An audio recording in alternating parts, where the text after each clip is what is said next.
ఎక్కడి నుంచి వచ్చామో మర్చిపోకూడదు కదా.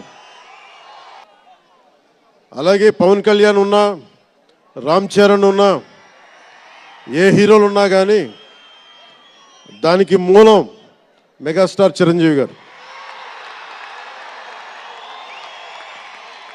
మీరందరూ గేమ్ చేంజర్ అనొచ్చు, ఓజీ అనొచ్చు.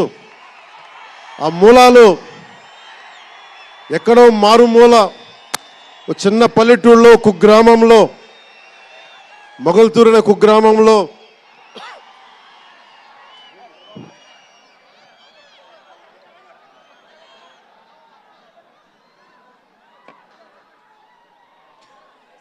అనే కుగ్రామంలో చదువుతూ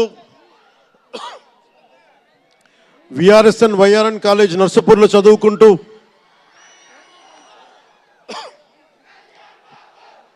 ఇవన్నీ ఇలాంటిదే మీరు అనాలంటే ఆద్యుడు ఆయనే.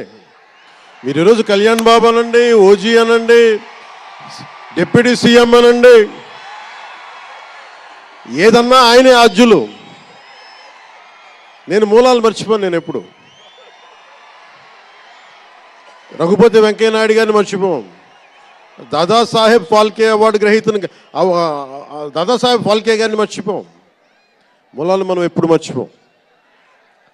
అలాగే మేమందరం రామారావు గారిని మర్చిపోలేం. ఇంతమంది తెలుగు చిత్ర పరిశ్రమ ఇక్కడ కదిలింది, వచ్చింది అంటే దాని స్ఫూర్తి ఒక అక్కినేని నాగేశ్వరరావు గారు, రామారావు గారు, ఘట్టమనేని కృష్ణ గారు, ఒక శోభన్ బాబు గారు, ఎంతోమంది నిష్ణాతులు పెద్దలు తెలుగు చిత్ర పరిశ్రమ కోసం శక్తియుక్తులు ధారపోసిన వారు.